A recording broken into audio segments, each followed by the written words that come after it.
We think oil's been supported by weather for the most part, right? We've had a cold snap. We've had a strong performance in heating oil, diesel, but also crude oil, which has been rising in sympathy with that. Obviously, OPEC took a measure to extend the cuts in December, which means we have less supplies than the market may have anticipated in the first quarter. We've had Brazil, which is one of the big one of the incremental suppliers of oil from non-OPEC this year, underperforming their own expectations. So there's a number of factors. I still think that oil is likely going to come off into March, and the main reason is we do think that the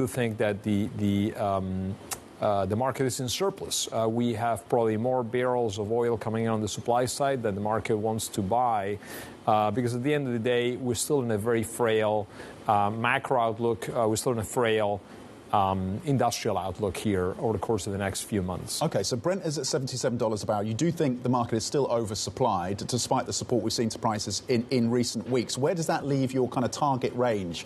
We probably think Brent kind of rolls down below 70. We're looking for $65 a barrel Brent into the next couple months.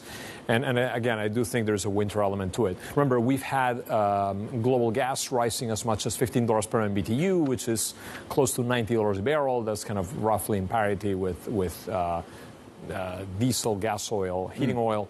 And we think that kind of comes to a bit of an end over the course of the next month as refineries go into maintenance. Okay. So we're going to have more of a normal refinery maintenance season this year. Thereafter, it's hard to say. I think. Look, global markets are at the edge of a new administration in the U.S. We could very well see broader risk-off in markets within 10 days. And part of it is there is a lot of uncertainty around what's going to happen. Everyone's talking about tariffs, talking about immigration, talking about tax changes.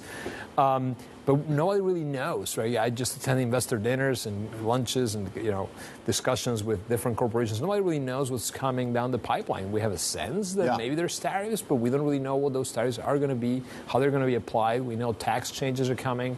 Don't really know what those are. So, and I think in the same time we're seeing long-dated yields, long-dated interest rates coming up very quickly in the U.S. with a big steepening of the yield curve. So this is all pointing to a complicated macro outlook in the next month or two.